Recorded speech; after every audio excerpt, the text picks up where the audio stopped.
Om Namo Bhagavate Vasudevaya. Om Namo Bhagavate Vasudevaya. Om Namo Bhagavate Vasudevaya. Om Ajnanatimirandasya Jnananjana Shalakaya Chakshurunmilitam Yena Tasmai Shri Guruve Namaha. Shri Chaitanya Manobhishtam Sthapitam Yena Bhutale Swayam Rupa Kadamahyam Dadanti Supadantikam Vandeham Shri Gurum Shri Udapadakamalam Shri Gurum Vaishnavamsha Shri Rupam Sagrajatam Sagana Raghunatham Vidam Tam Sajivam Sadvaidam Savadudam Parjana Saidam Krishna Chaitanya Devam Shri Radha Krishna Padan Sagana Lalita Shivishakam Vidam Sha Ye Krishna Karuna Sindhu Dinabandhu Jagatpade Gopesha Gopika Kanda Radha Kanda Namaste Apta Kanchana Gaurangi Radhe Vrindavaneshwari Shabano Sude Devi Pranamami Harim Priye Vancha Kalpatarubhya Kripa Sindhu Vevacha Adinanam Pavinebhyo Vaishnavebhyo Namo Namah Namah Om Vishnupadaya Krishna Prasthaya Bhutale Srimade Bhaktivedanta Swamini Dhanamine Namaste Saraswati Devi Gauravani Prajarine Nirvishesha Shunyavadi Paschatya Desha Tarini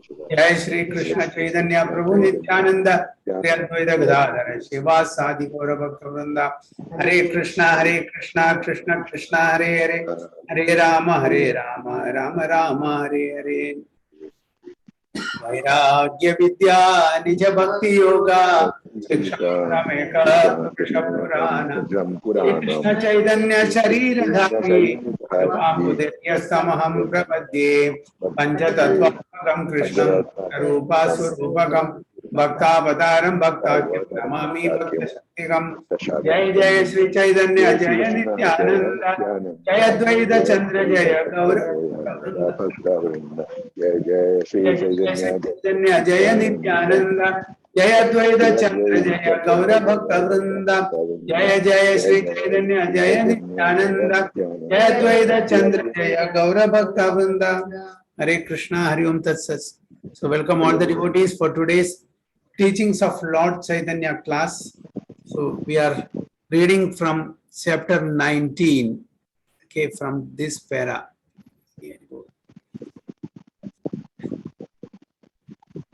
So I'll just read one para before that. Okay. All the Mayavadi sannyasis replied, "We shall be very much pleased to hear you because we see that you are just like Narayana and your speeches are so nice that we are taking great pleasure in them. We are very much obliged to see and hear you. Therefore, we shall be very glad to hear patiently and accept whatever you say." Because as we know, this is a conversation between Chaitanya Mahaprabhu and the Mayavadi sannyasis headed by Prakashananda Saraswati. They were so much impressed by the explanation given by Chaitanya Mahaprabhu. So they says, please speak more and we are ready to hear you and accept whatever you say.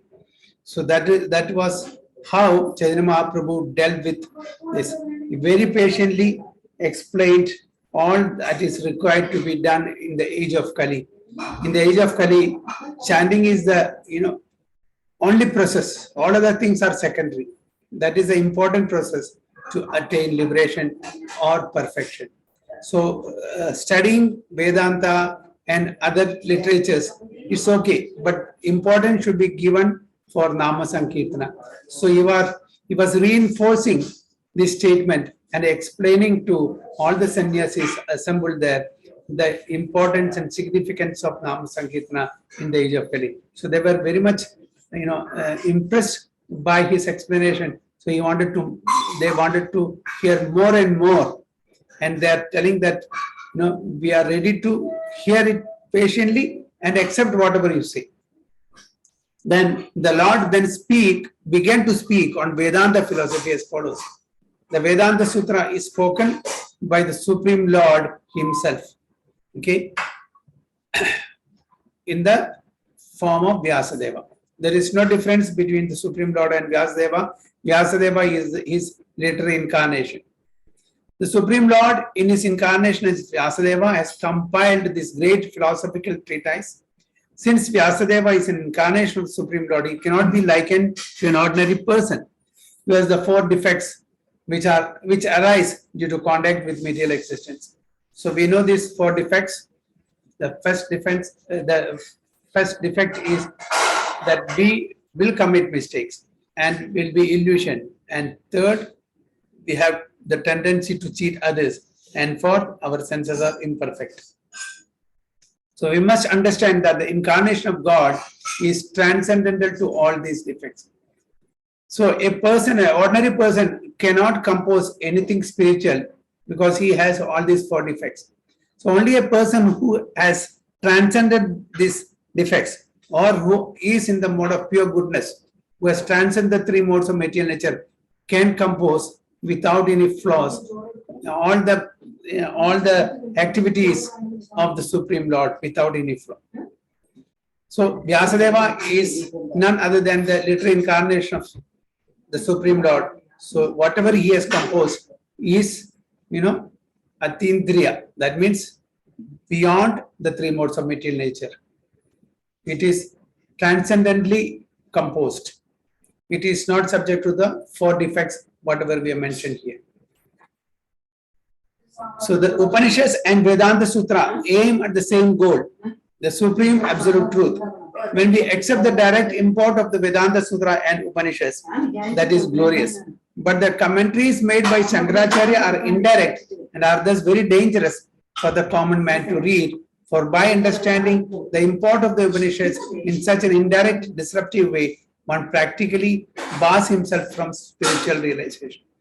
So Chaitanya Mahaprabhu is cautioning here all the sannyasis, headed by Prakashananda Saraswati, that whatever interpretation or commentaries that Adi Shankaracharya has given, it is an indirect commentary or representation or interpretation. So it is dangerous for those who want to advance spiritually, because it will not lead the person who studies these commentaries which are composed indirectly, which are explained indirectly by Adi Shankaracharya. It will not help a reader to get perfection. So one should be very, very cautious. It is a disruptive way. That's what Chaitanya Mahaprabhu says. One practically bars himself from spiritual realization. So by reading such commentaries which are given in an indirect way, that will bar a person from spiritual realization. Okay. So according to the Skanda and Vayu Puranas, the word sutra refers to a condensed work which carries meaning and import of immeasurable strength without any mistake or fault. So what is the sutra means? It refers to a condensed work, a summary, the sar, which carries meaning and import of immeasurable strength without any mistake or fault. The word Vedanta means the end of Vedic knowledge. In other words, any book which deals with the subject matter indicated by all the Vedas is called Vedanta, the end of knowledge. For example, the Bhagavad Gita is Vedanta because in the Bhagavad Gita, the Lord says that the ultimate goal of Vedic research is Krishna. Okay. Vedesya sarver aham eva vedyu. Vedanta krit veda videva chaham. The Vedanta krit veda videva chaham. Okay. To know all the Vedas means to know Krishna. Babuji sound vallada varunallo evidunno. One second.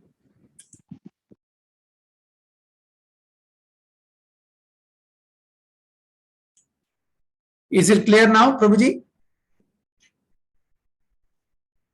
Hare Krishna. Okay, Prabhuji, clear. Okay. So, to know all the Vedas means to know who Krishna is, because Krishna is the knower of all the Vedas and Krishna is the compiler of all the Vedas.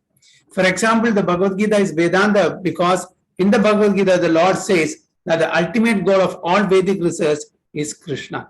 Thus, one should understand that the Bhagavad Gita and Srimad Bhagavatam, which aim only at Krishna, are Vedanta. So, the Bhagavad Gita and the Bhagavatam, Srimad Bhagavatam, it is given the essence of all the Vedic literatures. So, it is the Vedanta. Bhagavad Gita and Srimad Bhagavatam, this conclusion of all the Vedas is the end of all Vedanta Vedas. So, in transcendental realization, there are three divisions of knowledge called Prasthanatraya. What is that? Three divisions of knowledge. Prasthanatraya. That department of knowledge which is proved by Vedic instruction like the Upanishads is called Shruti Prasthana. Authoritative books indicating the ultimate goal and written by liberated souls like Vyasadeva. For example, the Bhagavad Gita, Mahabharata and Puranas, especially Srimad Bhagavatam, the Mahapurana, are called Smriti Prasthana. So Bhagavad Gita, Mahabharata, Puranas, and all these are categorized under Smriti Prasthana. From the Vedic literature, we understand that the Vedas originated from the breathing of Narayana. So the very breathing of Lord Narayana is Vedas. Vyasadeva, who is an incarnation of the power of Narayana, compiled the Vedanta Sutra, Nyaya Prasthana. But according to Shankara's commentaries, Apantara Tama Rishi is also sometimes credited with having compiled the aphorisms of the Vedanta Sutra. According to Lord Chaitanya, the conclusions of the verses of the Pancharatra and the aphorisms of the Vedanta are one and the same, since the Vedanta Sutra is compiled by Vyasadeva. Should be understood to be spoken by Narayana himself. From all the descriptive literature dealing with the Vedanta Sutra, it appears that there were many other rishis contemporary with Vyasadeva who also discussed the Vedanta Sutra. These sages were Atreya, Asmaratya, Audulomi, Kashanajini, Kasakrishna, Jaimini, and Badari. While other sages such as Parasari and Karmandi discussed the Vedanta before Vyasadeva. So, along with Vyasadeva, there were so many other sages, contemporary sages who also discuss about Vedanta.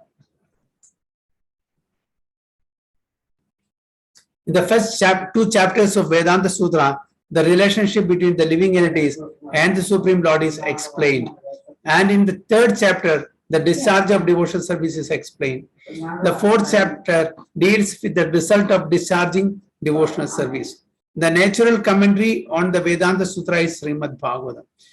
So the natural commentary of the Vedanta Sutra is Srimad Bhagavatam.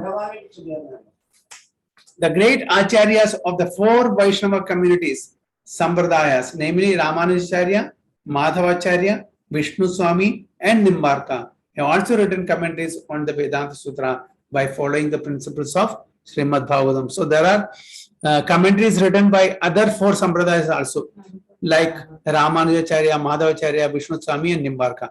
They also written commentaries on the Vedanta Sutra, by following the principles of Srimad Bhagavatam. These are all the commentaries written by Vaishnava Acharyas. The followers of these Acharyas down to the present day have written many books following the principles of Srimad Bhagavatam and accepting it as a natural commentary on the Vedanta. Shankara's commentary on the Vedanta Sutra, known as the Shariraka Bhashya, is very much adored by the impersonalist scholars. Okay, Adi Shankaracharya's commentary on the Vedanta Sutra is known as Shariraka Bhashya, and they are very much appreciated and adored by the impersonalist school of thought scholars. But such materialistic commentaries are completely adverse to the transcendental service of the Lord.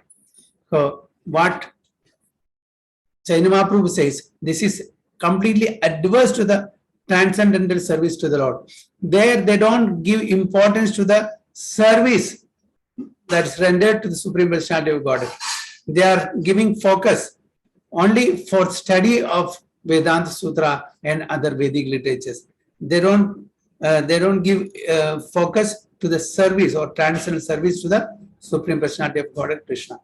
Consequently, Lord Chaitanya said that direct commentaries on the Upanishads and Vedanta Sutra are glorious. So all the Vaishnava Acharyas have given direct commentaries. That direct commentaries means direct devotional service to the Lord.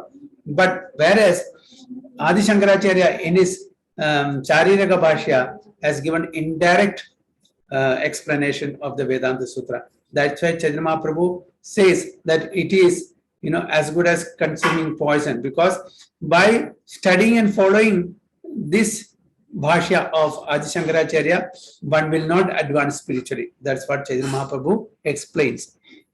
Consequently, Lord Chaitanya said that direct commentaries on the Upanishads and Veda Sutra are glorious, but that anyone who follows the indirect path of Shankaracharya, Sharirika Bhashya, certainly doomed. So, it is a spiritual suicide. Following the Vedanta Sutra, the indirect commentaries on the Vedanta Sutra written by Adi Shankaracharya in the form of Sharirika Bhashya. So that is not recommended by Chaitanya Mahaprabhu. Actually, they're all Prakashananda Saraswati and all other disciples, who are listening to the explanation of Chaitanya Mahaprabhu are followers of Adi Shankaracharya's, impersonal school of thought. So there, Chaitanya Mahaprabhu is trying to, dissuade all these sannyasis not to read and not to follow this commentary, because that is as good as a spiritual suicide, and they will certainly be doomed if they follow this Bhashya, because it is indirect, it is not direct. That's what Chaitanya Mahaprabhu explains. So, any comments or any questions?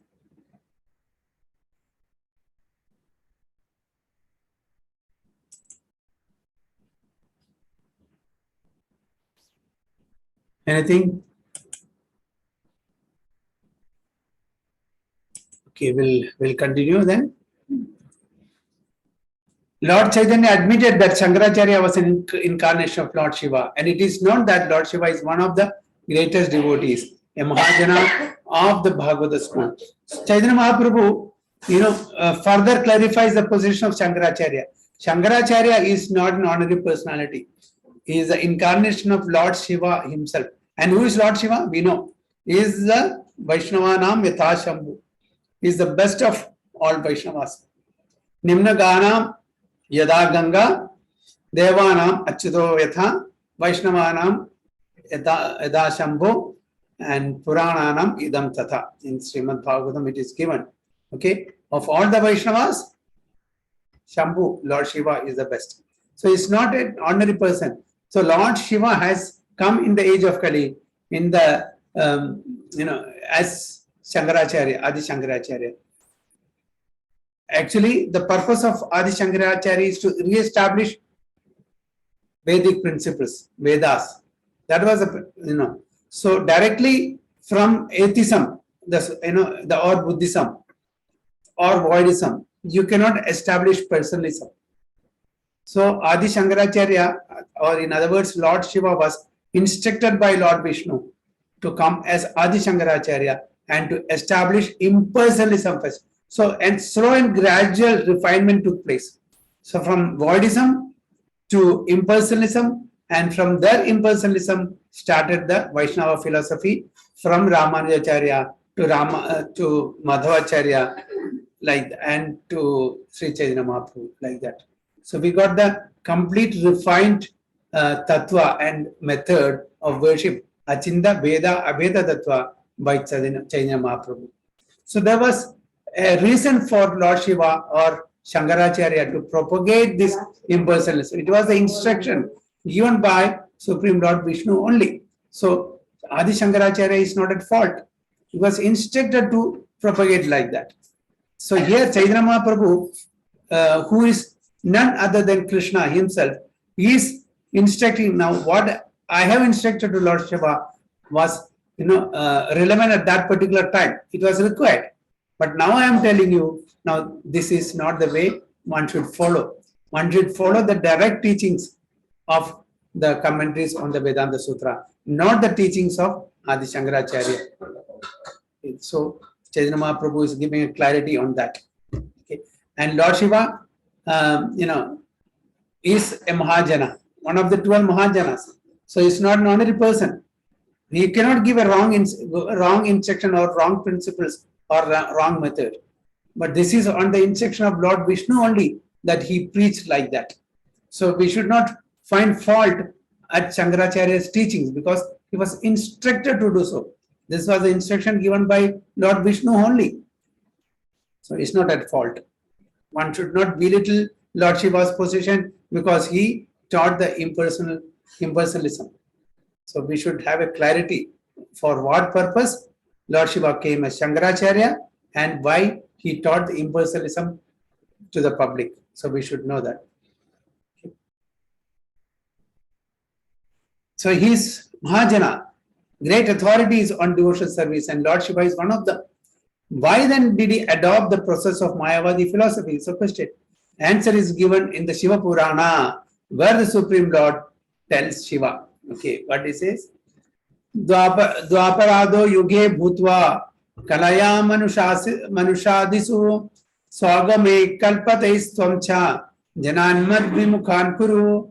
In the beginning of Kali Yuga, my dear, by my order, bewildered the people in general with Mayada philosophy. In the Padma Purana, Lord Shiva tells his wife Bhagavati Devi. So, in the Shiva Purana, it is mentioned that in the beginning of Kali Yuga, by my order, whose order? Vishnu's, Narayana's order, bewilder, confuse the people in general with the Mayavada philosophy. So, from that itself, we can make out this Mayavada philosophy is not the proper philosophy. Confuse. Why? Because it was the time of Lord Buddha, who rejected Vedas, who was propagating voidism or atheism. So we have to stop that. We have to, really put an end to that voidism and bring back or re-establish the Vedic, Vedic school of thoughts, the Vedas. For that, Lord Shiva was instructed by Lord Vishnu to come and propagate this Mayavada philosophy. Okay. So in the Padma Purana, Lord Shiva tells his wife Bhagavati Devi, okay, what he says, let us see what it is. Mayavadam asat shastram prachannam bauddham uchyade mayeva kalpidam devi kalo brahmana rupina brahmanas chaparam rupam nirgunam vakshyate maya sarvaswam jagadopyasya mohanartham kalo yuge vedantatu mahashastre mayavadam avaidikam mayeva vakshyate devi jagadam nasha karanat. So Lord Shiva is explaining to Parvati, the deficiencies of Mayavada philosophy. Okay, why he was instructed to propagate this Mayavada philosophy. So it's very clearly given in this Padma Purana, which is a conversation between Lord Shiva and Mother Parvati. What is the translation? Let us read. The Mayavada philosophy is veiled Buddhism. What is veiled Buddhism? Buddhism, is openly says it is voidism, atheism. Okay. Now Mayavada philosophy is a covered Buddhism. It doesn't openly say that it's atheism or voidism, but it's a covered Buddhism. They are not accepting that Lord Krishna as a form or Lord Krishna as the supreme personality of Godhead, but they are accepting the Vedas. That's the only difference. Otherwise, it is impersonalism only. In other words, the voidist philosophy of Buddha is more or less repeated in the Mayavada philosophy of impersonalism. So more or less it is in that line only. Although the Mayavadi philosophers claim to be directed by the Vedic conclusions, the only difference is that they accept the Vedic literatures, which was rejected by Lord Buddha. As a Brahmana boy, I manufactured this philosophy in the age of Kali to mislead the atheists. Okay, it's very clear. So why he manufactured this philosophy or in the age of Kali to mislead the atheists? Who are the atheists? The Buddhist followers. Actually, the Supreme Personality of Godhead has his transcendental body, but I describe the Supreme as impersonal. He says the Supreme Lord has a form. He is a person. He is not impersonal. But I describe that Supreme Lord as impersonal, who doesn't have a form. Nirakara, Nirguna, Nirvishesha. So this is Mayavada philosophy. He himself confirms to Mother Parvati that I describe the Supreme as impersonal, which is wrong. Actually, the Lord is a person. he has a form. I also explained the Vedanta Sutra according to the same principles of Mayavada philosophy. Okay, so in the Vedanta Sutra is also is explaining the same principles of Mayavada philosophy. So from these verses, which is taken from Padma Purana, is in a conversation between Lord Shiva and Mother Parvati, is very clear that Mayavada philosophy is not a correct philosophy, but Shankaracharya had to propagate this philosophy to confuse the atheistic people of that time, to re-establish the Vedic principles. That was the purpose. Okay. Any questions or any comments so far? Is it clear? So why? Prabhuji, Yeah. Prabhuji, if the Buddhist are the atheist people, then the atheist people include only the Buddhist, or some other people were also there who were not believing anything. What is the I didn't get you? What is the I didn't get you? Huh? I didn't get you. Can you repeat? Yes, Prabhuji, I was asking that the atheist people include only the Buddhist or some other people also who don't believe in God. Yeah. That time Buddhism was prevalent more or less. There were many other school of thoughts also, but majority, because in the name of Vedas, they were doing all sort of nonsensical activities such as slaughtering the animals and eating meat and everything. So to stop that, Lord Buddha came and asked them to stop all these himsas, and he propagated ahimsa. So there were many other school of thoughts were also there, but Buddhism was, more prevalent at that time.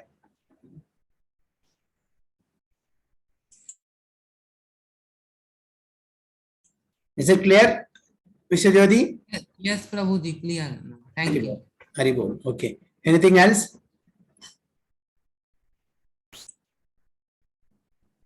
Parag Prabhu, anything? Hare Krishna Prabhuji, nothing Prabhuji. Thank you. Hare Krishna. Okay. So let's continue.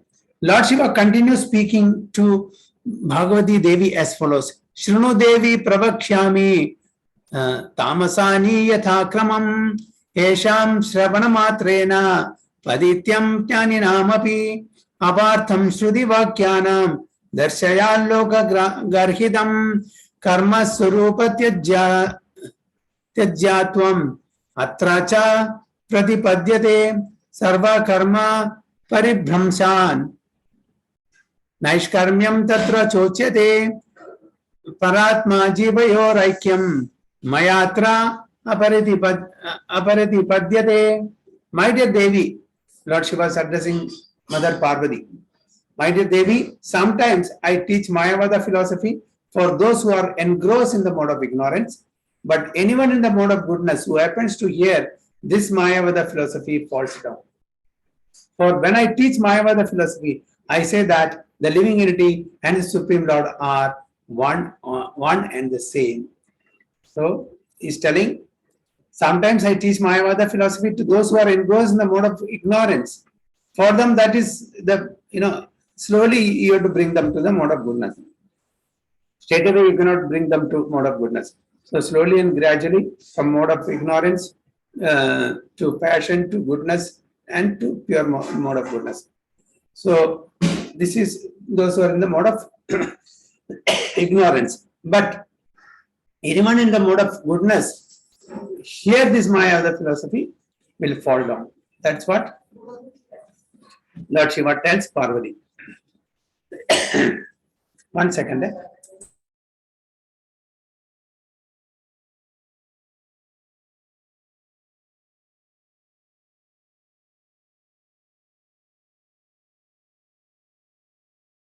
Rama, Rama, Rama, Hare Hare, Hare Krishna, Krishna Krishna, Hare Hare, Hare Rama, Rama, Rama, Hare Hare, Hare Krishna, Krishna Krishna, Hare Hare, Hare Rama, Rama, Rama, Hare Hare, Hare Krishna, Krishna Krishna, Hare Hare, Hare Rama, Rama, Rama, Hare Hare, Hare Krishna, Krishna. Hare Krishna. So, um, but anyone in the mode of goodness who happen to hear this Mayavada philosophy falls down. So that, great, what's that? That's very, very serious that we should not follow, because we are treating the Lord and the living entities on the same level. It's a great or serious offense that we are doing. So if you treat the Lord and the living entities at par, we will fall down to the material pool again. So Lord Shiva is telling Parvati that one should be very careful not to follow. He is teaching also, at the same time he is giving this caution also. Sadananda Yogindra, one of the greatest Mayavadi Acharyas, has written in his book Vedanta Sara, the absolute truth of eternity, knowledge and bliss is Brahman. Ignorance and all products of ignorance are non-Brahman. All products of the three modes of material nature are covered by ignorance, and all are different from the supreme cause and effect. This ignorance is manifested in a collective and individual sense. Collective ignorance is called Vishuddha Sattva Pradhana. When the Vishuddha Sattva Pradhana is manifested within the ignorance of material nature, it is called the Lord. And the Lord manifests all kinds of ignorance, therefore he is known as Sarvatnya. Thus, according to Mayavada philosophy, the Lord is a product of this material nature, and living entity is in the lower stage of ignorance. That is the sum and substance of Mayavada philosophy. So, another great Mayavadi Acharya by name Sadananda Yogindra, in brief, is telling that Lord Krishna, the Supreme Personality of Godhead, is the product of Maya. Okay, that is his conclusion. So, Supreme Personality of Godhead, Sri Krishna or Vishnu or Narayana, is coming under the clutches of Maya. Is it so? Lord Krishna tells in Bhagavad Gita, Maya Adhyakshena Prakriti Suyate Sacharacharam Edu Nanena Kaunteya Jagat Viparivartade. Maya Adhyakshena Prakriti. Under my supervision, this material nature is manifested and unmanifested at frequent interval. Okay. So how can it be subjugated by Maya? It's not possible. So this is a wrong statement. So if, however, we accept the import of the Upanishads directly, it's clear that the Supreme Personality of Godhead is a person with unlimited potency. For example, in the Svedasvatara Upanishad, it is stated the Supreme Personality of Godhead is the origin of everything.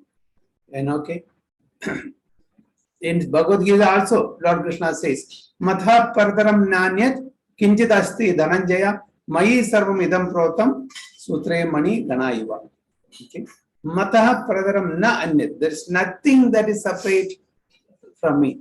Everything is resting upon me, just like pearls are strung on a necklace.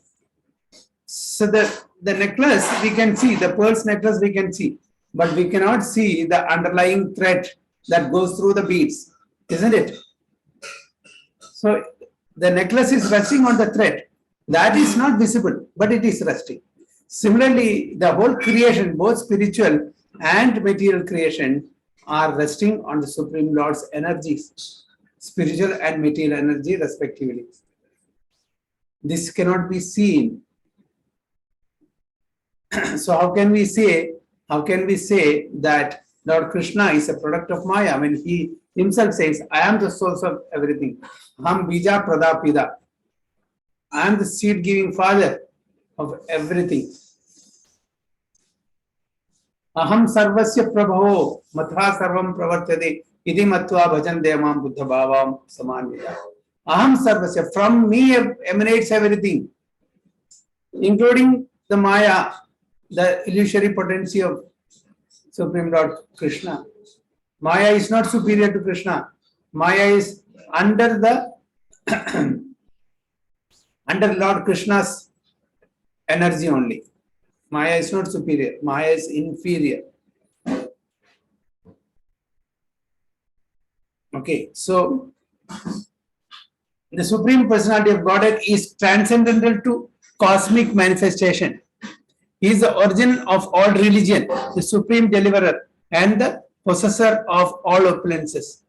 I understand the Supreme Personality of Godhead to be just like sun, profusely distributing his energies while situated beyond the cloud of material cosmic manifestation. He is the master of masters and is the supreme of supremes.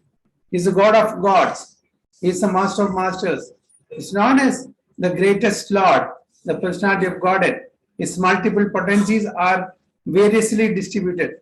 Also, the Rig Veda 1.22.20 says that Vishnu is the supreme and that the saintly persons are always anxious to see his lotus feet. And in the Aitareya Upanishad, it is stated that the cosmic manifestation came about when the Lord glanced over material nature. This is confirmed in the Prashna Upanishad also. So, the cosmic manifestation came into existence by the glance of the Supreme Lord Vishnu. So, how can this nature or this material nature can be superior to Krishna? Vishnu has glanced and this material world has got manifested.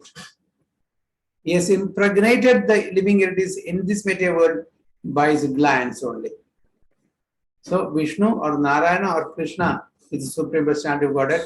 He's a person. We should not mistake that he doesn't have a form. He has a form of Sat, Chit and Ananda. So there are many evidences supporting shlokas, from various Vedic literatures, Upanishads, Puranas, and everything.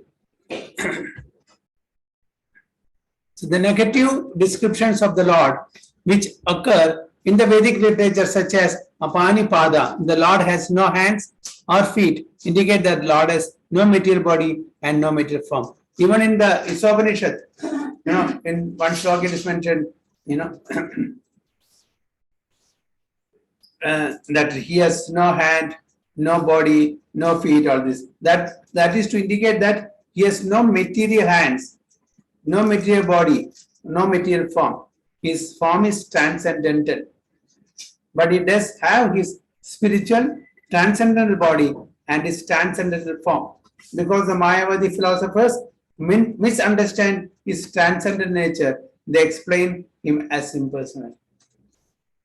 Because they see everything from an angle of material perspective. They think that Lord has no hand, no leg, no form like that. But the Lord has spiritual limbs, hands and legs. Ours is material, the Lord's is transcendental, spiritual. The Lord's name, form, qualities, entourage, and above all in the transcendent world. How can it be a transformation of this material nature? Everything connected with the Supreme Lord is eternal, blissful, and full of knowledge. So we know from the literature, scriptures, that the Lord has his own abode, which is transcendental to the three modes of material nature. Okay, it is called Golaka, Vrindavana, Vaikunta, and all. And that is eternal, blissful, and full of knowledge. In effect, Shankaracharya preached Mayavada philosophy to bewilder a certain type of atheist. So what is the purpose? To bewilder a certain type of atheist. Actually, he never considered the Supreme Lord, personality of God, to be impersonal. He knew that Lord is a person, is not impersonal, without body or form. It is best for intelligent persons to avoid lectures on Mayavada philosophy. We should understand that Supreme Personality of Godhead, Vishnu, is not impersonal.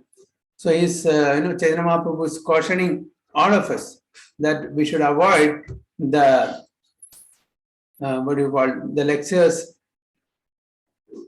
or discussion by the Mayavadi sannyasis or Mayavadi personalities, because that will confuse us.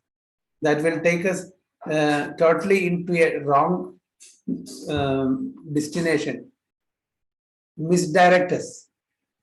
Prabhuji, I had a doubt that we read now that in the Mayavadi philosophers, they were telling that they regarded Lord Vishnu as impersonal, and then it is said that Lord Vishnu is actually has transcendental form. So Yes. what is the difference between having transcendental form? Because it is also written that he is above Maya and nature. Then how can he have personal form and also transcendental form? Transcendental form means spiritual form, which cannot be seen by our material eyes, material senses. We cannot perceive that. Okay, so those who have transcendental vision can only see the transcendental form. So Lord has transcendental form. So to see that transcendental form, we should have a transcendental vision. And only those who have transcended the three modes of material nature and situate himself in the pure mode of goodness can see the form of the Supreme Lord, who is transcendental. Okay, is it clear? Yes, Prabhuji, thank you. So in effect, Shankaracharya preached Mayavada philosophy to bewilder a certain type of atheists. Actually, he never considered the Supreme Lord, the personality of God, to be impersonal, without body or form. It is best for intelligent person to avoid lectures on Mayavada philosophy. We should understand that Supreme Personality of Godhead Vishnu is not impersonal. He is a transcendental person, and the basic principle of the cosmic manifestation is energy. So this material universe is made by his external energy. That's called Maya. Mayavada philosophy cannot trace the energy of the Supreme Lord back to his source. But all Vedic literatures give evidence of the Supreme Lord's various energetic manifestations. We all know Lord has multifarious energies, of which these are the three main energies. One is external, one is internal, and other one is marginal. The external energy is manifested in the form of material nature, and the spiritual energy is manifested in the form of spiritual world. Marginal energy is manifested in the form of living entities. So these are the main three energies of the Supreme Lord. So the Mayavadi philosophers understand Vishnu to be a product of material nature. But if Vishnu is a product of material nature, he can only be counted among the demigods. One who considers Vishnu to be a demigod is certainly mistaken and misled. Okay, Vishnu cannot be counted as one among the demigods. Okay, how can he be categorized as the Supreme Personality of Godhead if he is one among the demigods? He is God of gods, master of all masters. This is Supreme Personality of Godhead. One who considers Vishnu to be a demigod is certainly mistaken and misled. How this is so is explained in the Bhagavad Gita. Deluded by the three modes of material nature, the whole world does not know me, who am above the material nature and inexhaustible. My material nature is so powerful that it is very difficult to surpass its spell, even for the greatest scholar. But those who have surrendered unto me can easily cross beyond it. Okay. So in the Bhagavad Gita, okay, it is Krishna very clearly says, Devi Hesha Gunamayi Mama Maya Durataya Mam Evaye Prapadyande Mayam Yatam Tarandide. This material nature of mine is very difficult to overcome. But those who have surrendered unto me, it is very easy to cross. Okay. So from that also we can understand that the material nature is, subordinate to the Supreme Personality of Godhead, who is a person. So we have completed this 19th chapter. You have to read this again and again at home, so that we'll have more clarity, because this deals a lot about the impersonalism and personalism, especially the philosophy taught by Adi Shankaracharya in his Sharirika Bhashya and Chaitanya Mahaprabhu's explanation about the personalism. Because in this discussion, Prakashananda Saraswati, along with his disciples, got convinced that the real philosophy is personalism, not impersonalism. Although they are followers of Shankaracharya, by the mercy of Chaitanya Mahaprabhu and by his explanation, they all got convinced that personalism is the right way. Otherwise, if they follow the Sharirika Bhashya, they will be doomed, and it is as good as spiritual suicide. So it's an instruction, or it's a guidance for all of us, that we should never follow the Mayavada school of thoughts, or nor even hear from Mayavada devotees. They are also transcendentalists, but we know that path is not the right path, as explained by Chaitanya Mahaprabhu. It is not to belittle that, because those who are in the mode of ignorance, they will take that path because they don't know. So even Lord Shiva says, I am preaching to the people in the mode of ignorance. Slowly and gradually they will come up, and they will come to personalism also. But since we are already in this path of Bhakti Marga, in personalism, philosophy we are following, so we should never now listen to the Mayavada school of thoughts, because it is actually misguiding us, misleading us in a wrong direction. So we should be very careful. This is all actually a plan of Lord Krishna only. It's not that all these philosophies have come just like that. It is actually the plan of Lord Krishna only. In this way, it should happen for many reasons, as Lord Shiva explains this to Parvati also in Padma Purana. So here I will stop. Next is chapter 20, the goal of Vedanta study. So that we'll take it in the next class. I'll stop the sharing. Hare Krishna.